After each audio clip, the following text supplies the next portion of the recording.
You've tamed the voices in your head. You've put your courage to the test. Laid all your doubts to rest. Your mind is clearer than before. Your heart is full and wanting more. Your future's at the door. Give it all you got. No hesitating. You've been waiting all your life. This is your moment.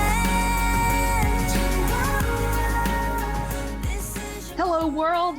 This is Marci Kornegay, and I'm joined today by CEO and founder of WIS Sports, Chris Stafford. She is letting me have the microphone today, which I'm super thrilled about, so that we can do a recap show and highlight her on our previous trip that we just got back from, a long bike trip. You might know about it. We put it out on social media a little bit, but it's a piece of the Potomac Heritage Trail, which is a system of trails consisting of roads, of gravel, dirt trails throughout the mid-Atlantic states, including Virginia, a lot of Maryland, Pennsylvania, and through the city of D.C. Unlike other long-distance national scenic trails like the Appalachian Trail or the Pacific Crest Trail, the PHT, or the Potomac Heritage Trail, it's not a continuous stretch of trail. So you don't go from one point to another on this long stretch. It's just a culmination of a lot of trails that you can piece together. And that's exactly what we did. You can create various routes and alternative side trails.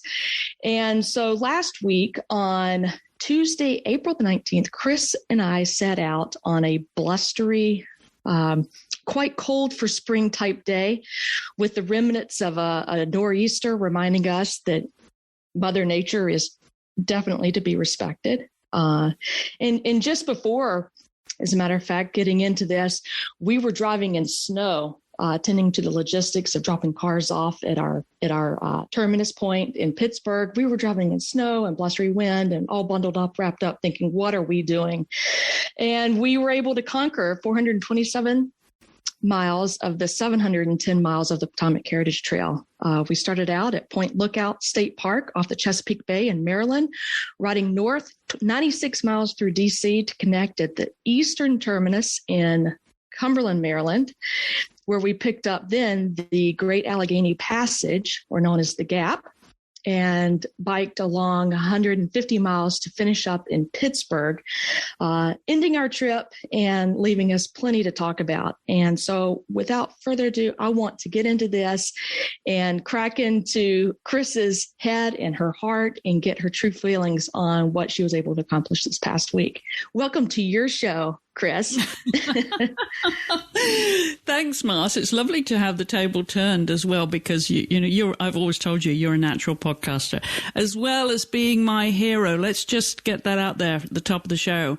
You are my hero. When I first met you and heard that you had hiked the Appalachian Trail solo a few years ago now, I knew you would be the kind of woman that I would want to take on a big adventure with. And that proved absolutely to be the case when we took on this Potomac Heritage Trail. And I have to say, I would not have done it without you. And I could not have chosen anyone better as my riding buddy every step of the way. You were the navigator, the organizing the accommodation every day, and navigating us, especially through the most difficult, the first 2 days of it before we actually got on the C&O Canal path, and then the Gap, as you said. So, yeah, you're my hero, Marci, and of course we want to just remind everybody why we did this. Yeah. First of all, I want to point out that you said you would not have done it. And that's a really, really key word that I would definitely want to unpack a little bit later on, but very important. We did this because we needed to do it as a cause bigger than ourselves. And you came up with the idea that, so many Ukrainian people are suffering, they're trying to cross the borders, and the refugees out there, they're really struggling. And so to make this ride bigger than us, you had the great idea to donate money to the World Central Kitchen. And immediately I was on board with that. So thank you for having that forward thinking and, making it about a hard adventure as well as a physical challenge. Well, it certainly motivated us every step of the way. And so the ride is dedicated to the Ukrainian refugees, and so is this podcast. Yeah, that's excellent. Can we dive in? Because shall we dive in? First of all, how is your recovery going? Great. Thanks to my chiro, Holly Moriarty. I wouldn't, be able to keep going without her. I see her regularly. And my massage therapist, I just spent an hour and a half on her table. And between the two of them, they've really helped. And I've given my body a couple of days off. In fact, the day after, because we finished on Tuesday, I can't remember what date that was, the 26th that we finished, 26th of April. And it's now Friday, April 29th. So I gave my body a couple of days off. But the first day, Marci, my Apple Watch was screaming at me, harassing me all day, saying I hadn't met my exercise, my move, or my stand goals. And I'd just been on the couch all day. There's nothing wrong with that. Mine was yelling at me during the ride, and I felt really guilty that I couldn't stand more than 2 times during the day, but I was exceeding everything else. And now it thinks I'm a slacker too. So it's okay. As a matter of fact, my watch is sitting on my bedside table, and I have not put it on the last 2 days. I won't give it a reason. That's a great idea. Yeah. We definitely exceeded, I think, during that 8 days on our bike. 10-hour days we were on our bike, and I think we, like 400% over our regular goals on the watch. Yeah, that's a long time to be sitting anywhere, much less on a 3x6 inch piece of plastic and minimal foam.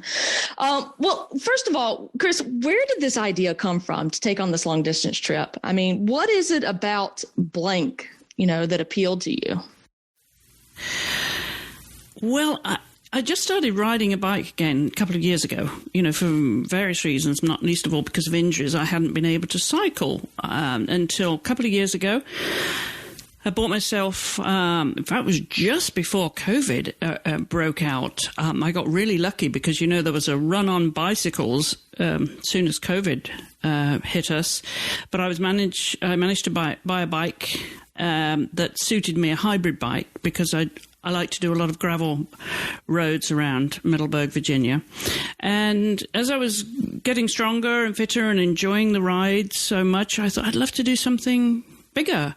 And you've always been my inspiration for taking on big things, not least of all having done the 18, a lot of other hikes as well. And you're about to do the Pacific Crest Trail. So thinking, why not take on something bigger and test myself, really see what I'm capable of. And then, as we know, the war broke out in Ukraine. I thought, let's do this for a cause worthwhile.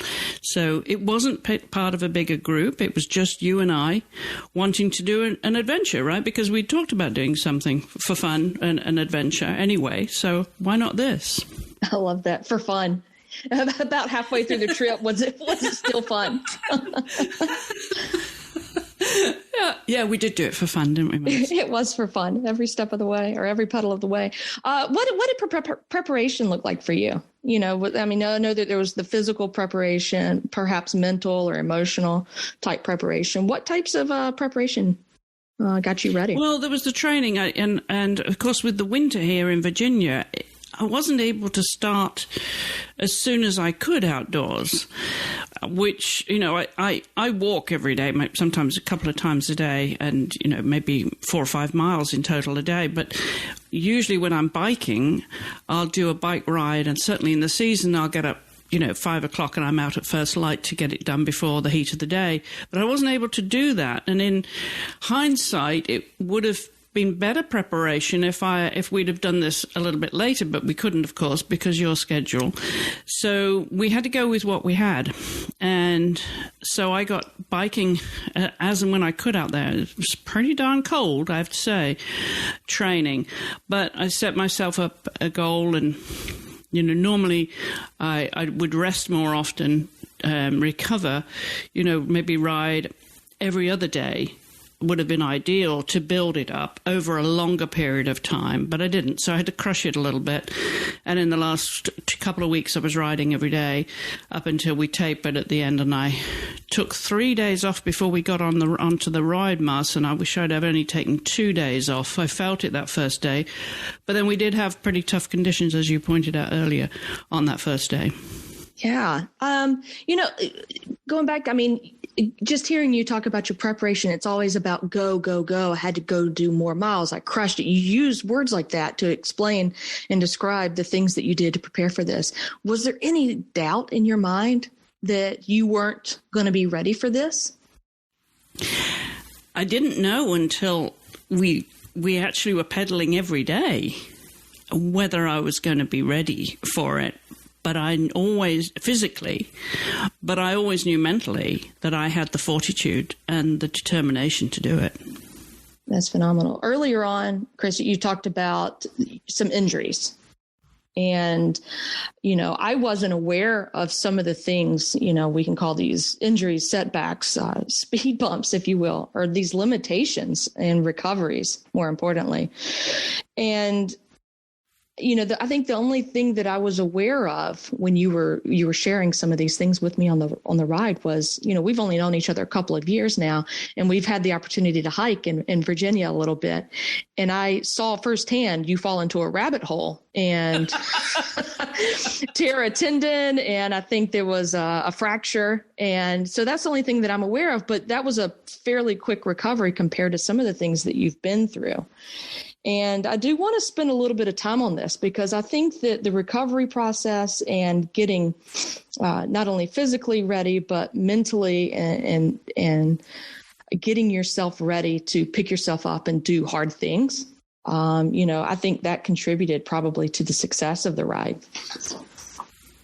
Yeah, I've had some pretty limiting injuries in my career because, as you know, I rode horses in my first career and I had a lot of injuries and some involving my back, which halted my career. I had to retire early because of them.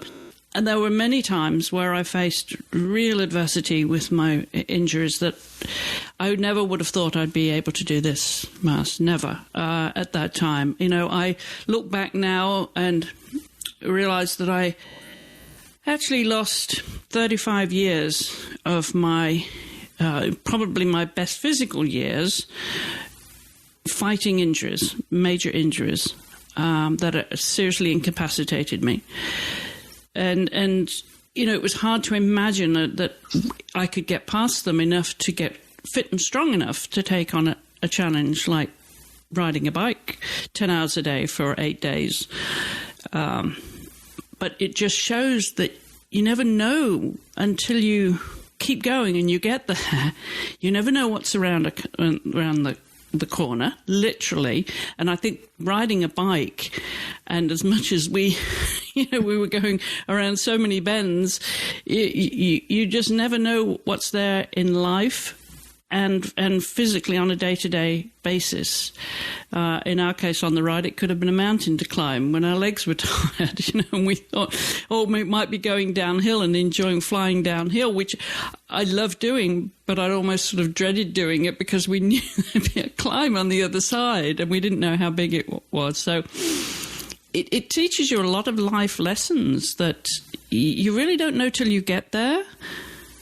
What you can do, what you have done, and I think it teaches you a lot doing something big that's out of your normal routine and out to your normal space. We call it comfort zone, but I think it's your lifestyle, your routine. It's a lot of things mentally and physically.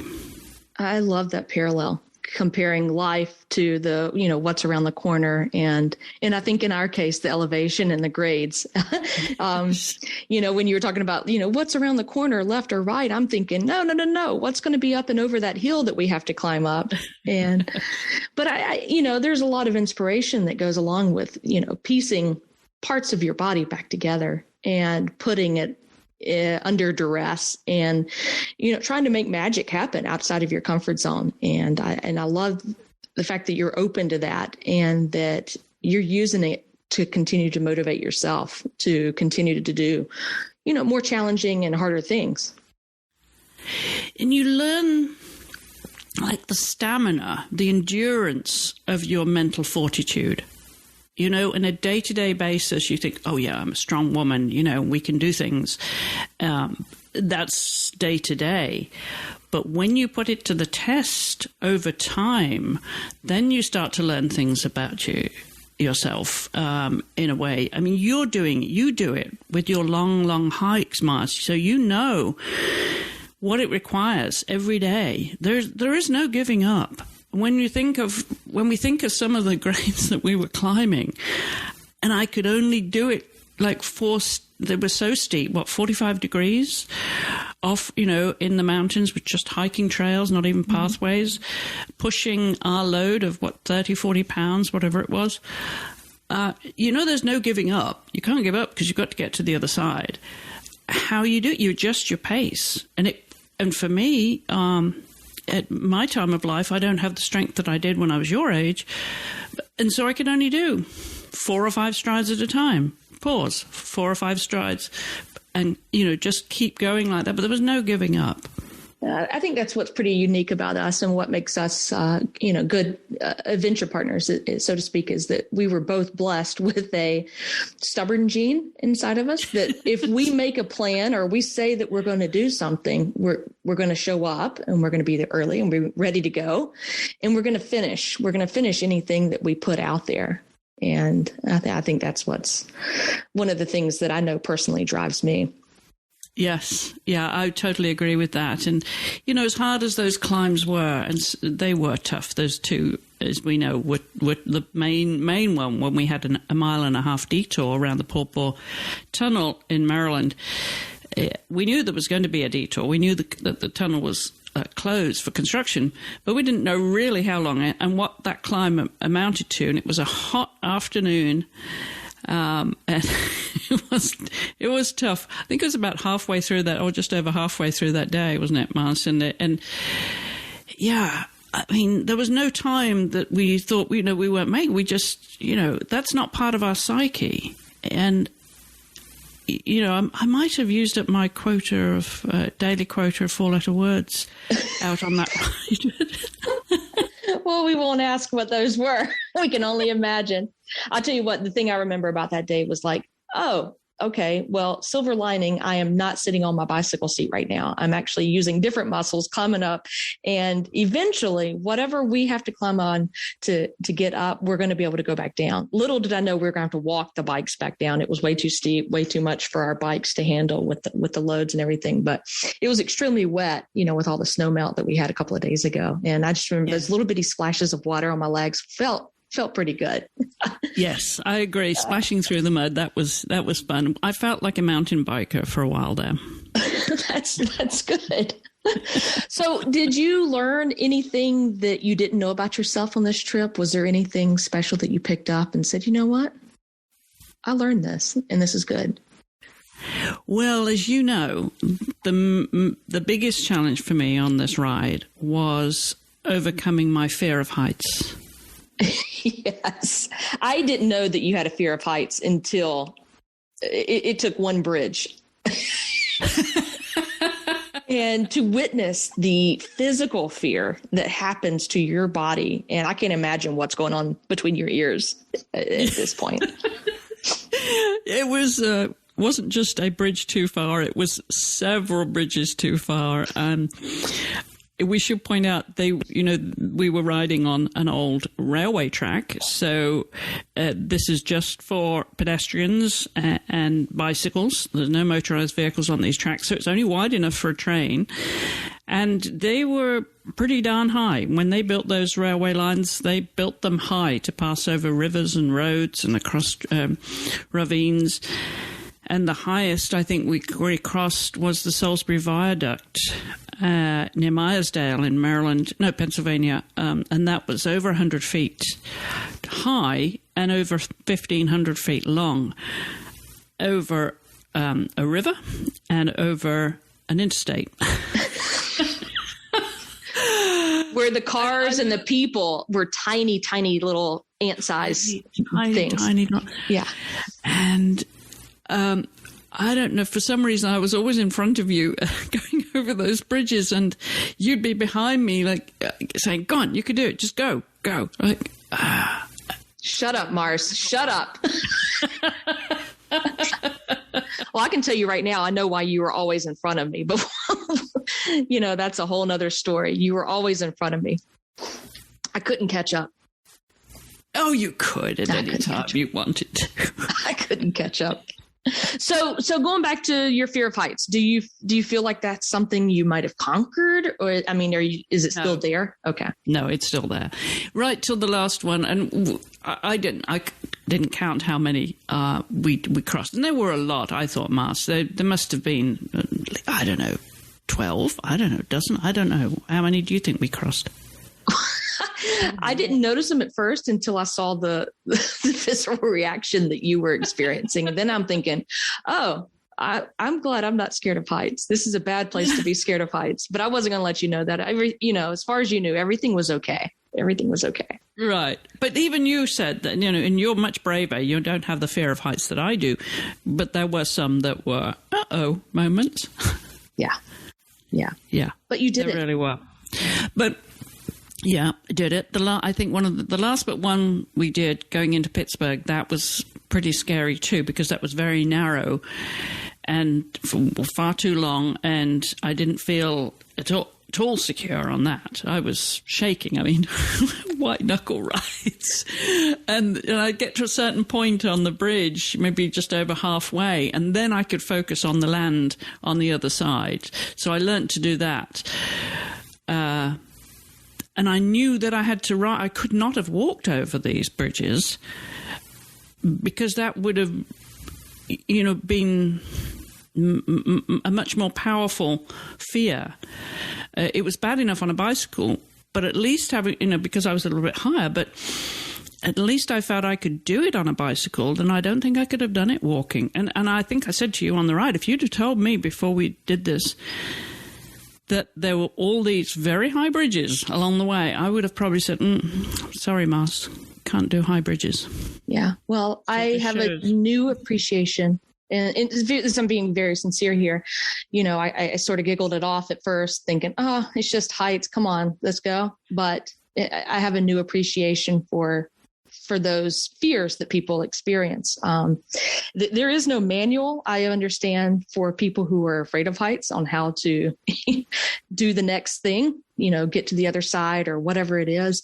But there is definitely not a manual for people to say supportive things that will actually work. So I was just thinking every time you'd cross a bridge thinking, oh, I hope she makes it on the other side. I have no idea what I'll do next. But yeah, no, I am proud of you, because there was no way to get to Pittsburgh unless you're going forward. There is no way to turn around, because if you turn around, you're going to go right back up that hill that you just came down. And that is the last thing that we were going to do. Yeah. Well, that big hill, of course, was the Allegheny Mountains we had to climb. That's another chapter. But I will say, my dear friend Elaine Fowler, who, knowing my fear of heights, it kept saying to me throughout, you can do it, face your fear, you can do it. And she said, on the next bridge, why don't you stand on the bridge and acknowledge your fear and say, okay, I know I'm afraid, but I can still do it anyway, and just put it behind you. I said, no, I couldn't do that. And the fear never got less. So I think that's the message. And I don't think that will change no matter what I do. My fear of heights is still there. And I wish, if I had a superpower, it would be to get rid of that. Well, I would wish that for you as well. One of the other things, Chris, that I noticed on the ride is you have quite the support system, near and far away, that were very supportive, sending you, texts and messages and phone calls, giving you a little bit of support and, empowering words. Talk a little bit about that. I think that's really, really neat. I am blessed, and I suppose that comes with, years of travel and the friendships that you build along the way. my friends were super supportive from all over the world of what we were doing, and cheering you on as much as me. Let's Well, that's what I mean.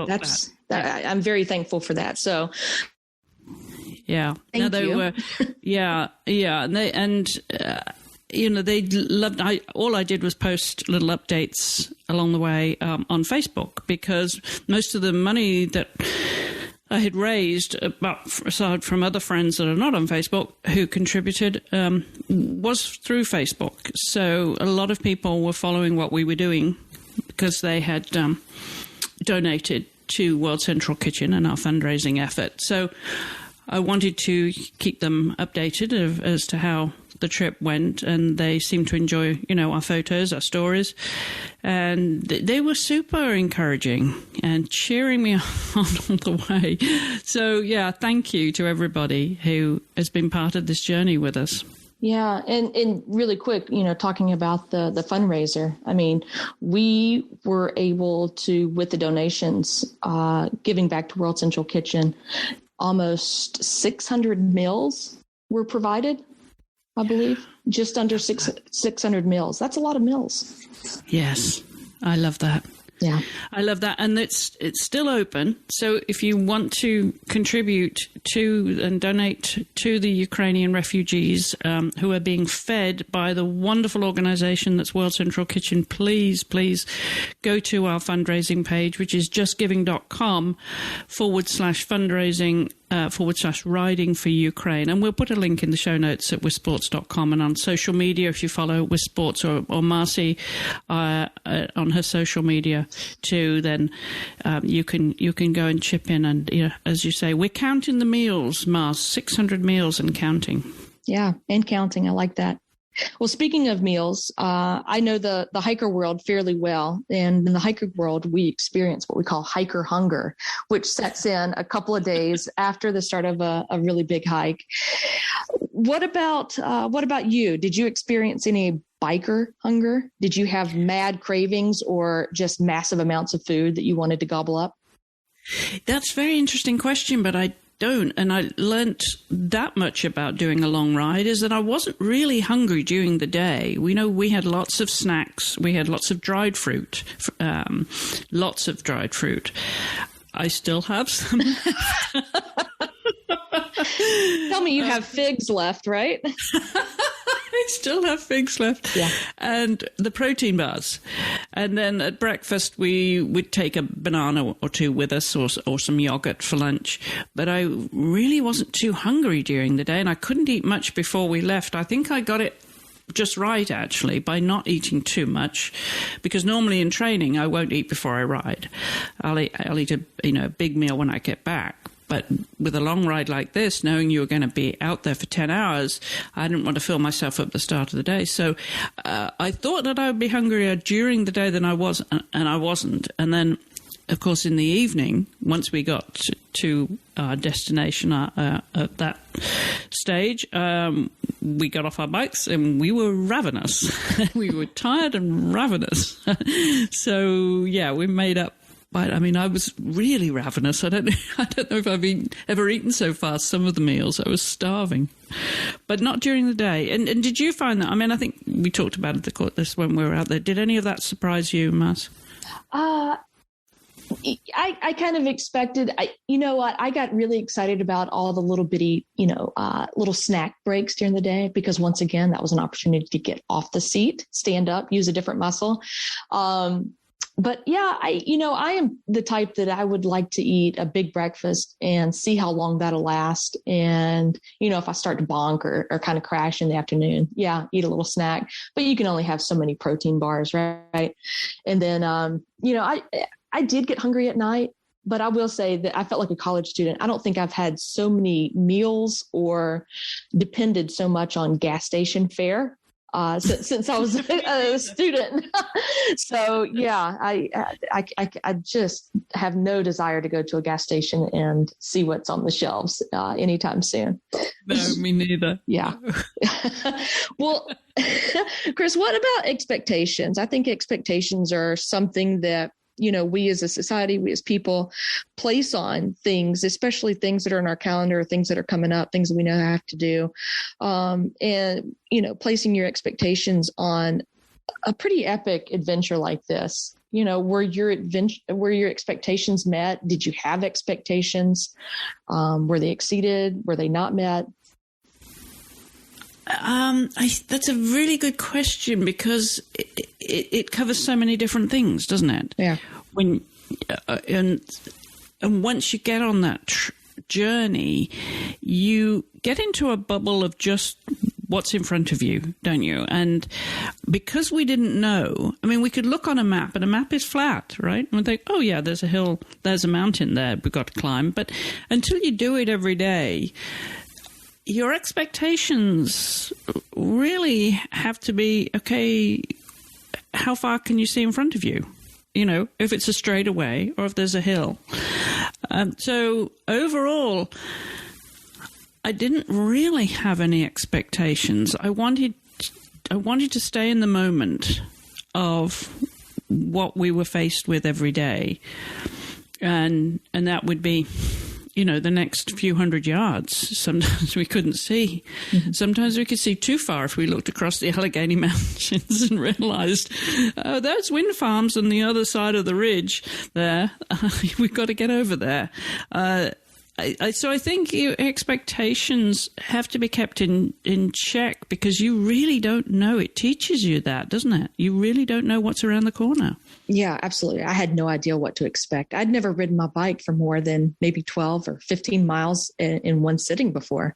I had no idea what I was going to feel or the experience I was going to have, if I was going to be tired at the end of the day. We didn't even know how many miles we were going to be able to ride each day, or exactly how long the trip would take. And I think that that's the biggest part of adventure for me, is the unknowns and problem solving and getting yourself out of situations that you might have gotten yourself in for whatever reason. And with that, yeah, it's easy to daydream about what it could be, or kind of have these light expectations. But when you get started and Mother Nature's huffing and puffing, dead wind in your face, yeah, the expectations are out the window.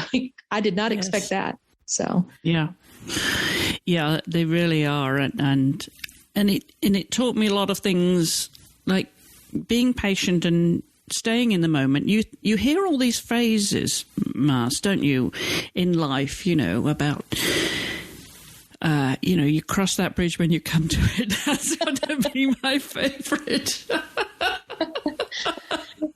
Yes. And you don't know what's around the corner, because when you're on a journey like this, we thought, okay, could we do 50, 60 miles a day? Yeah, we probably could. Based on my training, yeah, we probably could. But the reality of it, when you get out there and the terrain, the conditions, there's so many factors that make a 50, 60 mile an hour day different to the length of time it takes to do that, right?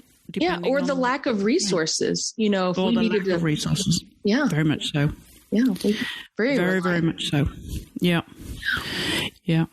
Was there a turning point in the trip where you were absolutely certain you were going to finish, or maybe you weren't sure if you were going to finish? Oh, I knew before we even started I was going to finish. Yeah. There was no question in my mind. There was no time that I thought we wouldn't make it. That's just not part of my psyche, no more than it is yours, Mas. You're not going to give up. I'm not going to give up. We said we're going to do this. How long it would take, what that journey would be like, we didn't know for sure. We could only, research and look at the mileage and, look at the terrain a little bit, look at the weather forecast every day. But even when we looked at the weather forecast the night before, it might be different when we wake up. So you really, there's no way that either of us would have given up. I never thought for a minute we wouldn't get to Pittsburgh.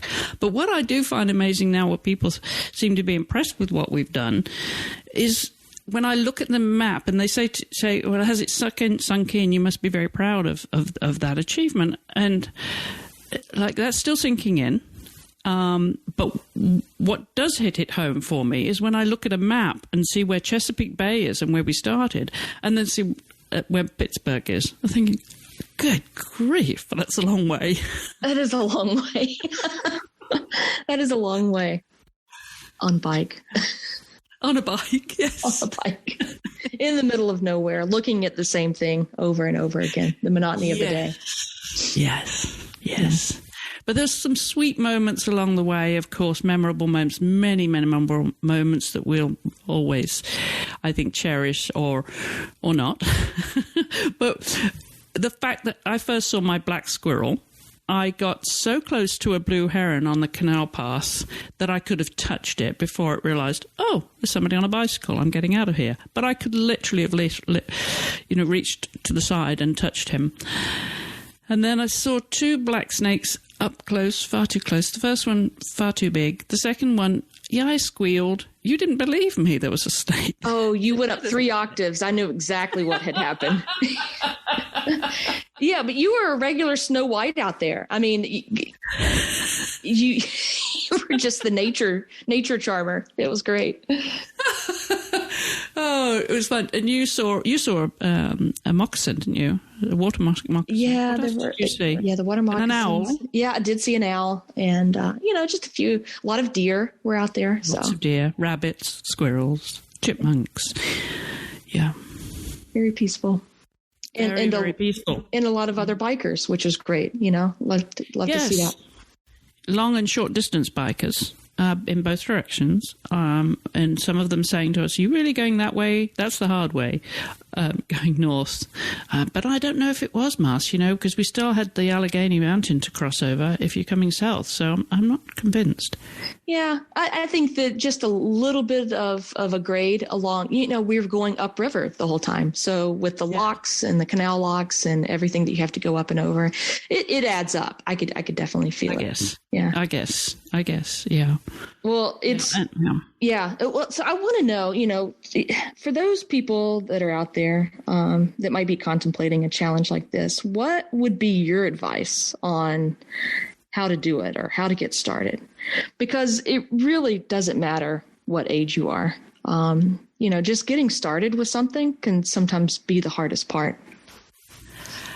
Well, find somewhere that you think would be a fun place to go and see, a scenic trail, and, plan the time and certainly prep. And in terms of training, get yourself ready. Don't just go out there and do it and think you'll get over it, sleep it off the next day. But no, do some preparation for it so that you get the most out of it. And then think about your nutrition. Stay hydrated, of course, super important. And be realistic about how long it will take, and let somebody know you're out there. Yeah. I know it's your life's mission, but what are some of the specific ways that you're inspiring other women to live more boldly? Oh, gosh, I'd never thought of that. It comes natural to you. That's probably why. I mean, you inspire me just by, doing and saying and your daily actions. But is that even something that you're aware of that you do? No, but you inspire me. I've told you that. I love what you do. I love your attitude to what you do. So let me turn that around and ask you that question. That's not fair. This isn't how this works. This is my podcast today. But I will say that, just hearing to you talk and how we mentioned earlier that there was never a doubt in either one of our mind that we weren't going to finish, I don't know what condition we might be in when we crossed the finish line, quote unquote, but we were going to finish. We weren't going to quit. I think it's really important to surround yourself with like-minded people that have those same beliefs, that have that same urgency to do things, that embrace challenges, that embrace difficult situations, and building that circle of people, of resources, of friends, of family, of support that encourage you that support you, that say nice things about what you're doing, because it's only going to help you reach new heights. And I think that's important. While we've been able to secure a friendship in such a short amount of time, there's not that many people that I would go and do a 7.5, 8 day bike road trip with so many unknowns. So no, thank you for one, the invitation, and two, the continued support. Well, thank you, Mars. Seriously. You are, as I said, a great inspiration. I love you as a friend, and I am your big cheerleader for whatever you are going to do next. And I know that's the PCT next, and there'll be many more challenges that you just face them head on, and you're tough as they come. And I just have every confidence in you, and obviously I trust you. You're tremendously loyal as a friend and trustworthy. And if there was anybody out there that I'd want to do a big adventure with, I've said this before and I'll always say it, that it would be you. And I hope we can do more. I really do. It's never too old, as they say, to be bold and go out and try it, because you just never know in life what you can do till you try. As corny as that is, and I hate to keep using these well-worn expressions, but when you go out and give it a go, you know how it feels. And the people that say, oh yeah, I've been and done a little bit of that or a little bit of the other, until they've actually walked in the same path and done that as you have, they really don't know, because everybody has their own experiences of it, physically, emotionally, mentally, the psychological challenge, all of those things, as well as the physical experience in the moment. So, yeah, everybody should, be brave, just go and do it, and do whatever you're inspired to do and make the most of it. I failed to mention to you, Chris, that the next adventure I want to go on is going to be skydiving, and I hope that you will come with me. Oh, Mars, the one thing I have learned about you spending 8 days with you is that you're not always serious. Yeah, okay. Good, because I'm not jumping out of a plane either. And I will say, you did try the final gotcha when we got to Pittsburgh, where we had left your car in the parking lot, and we found it at the end of the ride, and there was no bike rack on the back of it. And you tried to tell me that it had been stolen, and I'm looking, and you were just waiting for me to fall into that one. It's like, no. I knew by then the extent of your sense of humor. You got to keep it fun. What is the... So,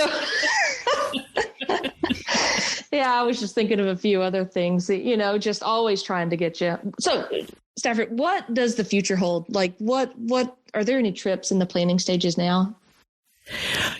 I think I told you this on the trail. We're about halfway there, and I was thinking, what's next from Pittsburgh? What would be quite fun is, having come from one waterfront down at the Chesapeake Bay on the Eastern Shore to Pittsburgh, then the next waterfront would be Lake Erie. So as much as I wouldn't necessarily like to go to Pittsburgh again, it's not on my return list. I think I'd have to start there on the edge of town and then go up to Lake Erie. That might be quite fun. But I've got the W&OD trail here from Purcellville via Leesburg to D.C. I've not done that. That's only, I think, 45 miles. So that I can do locally. And I'm going to keep finding trails that I can just go off and do, within a day easily.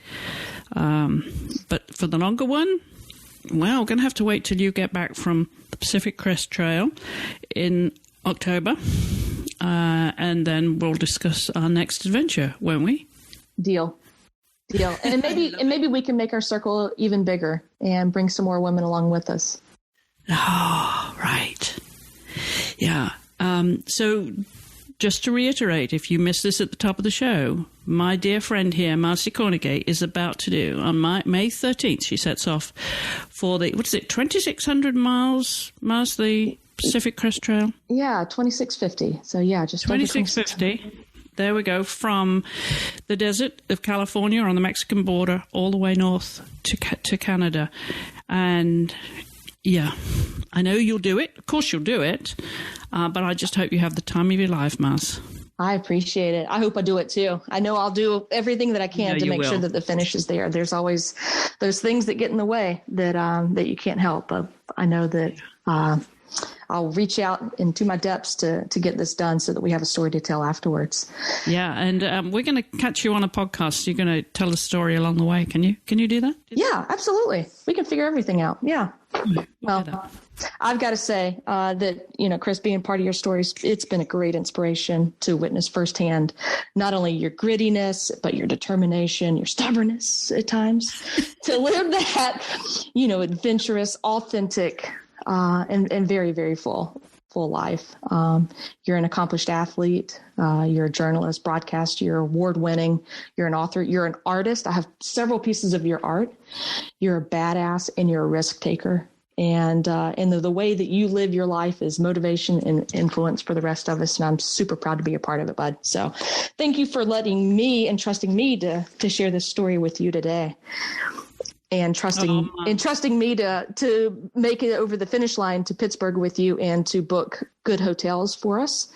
Yes. And, and especially want to dedicate this again, the podcast and the ride to the Ukrainian people, World Central Kitchen. Again, justgiving.com/fundraising/writing for Ukraine. Are there any parting words from you?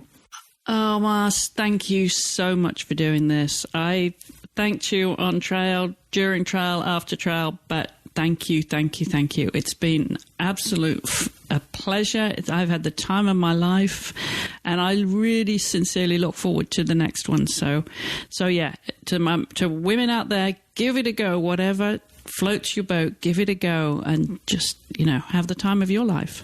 Awesome. Fist bumps all around. And you can catch Wisp Sports on social media at Wisp Sports and also online at wispsports.com. And make sure you shout out and give this a like and a listen and share it with your friends. You can catch me. I'm going to be sharing my story on the PCT coming up on my Instagram account at Blonde Bear Hikes. That's Blonde Bear Hikes. Sharing as much as I can. Hopefully I'll get a chance to talk to Wisp Sports and Chris again. But in the future, thank you so much for listening, and we'll see you next time. It's closer than it's ever been, and now it's more than just a win. It's where your life begins.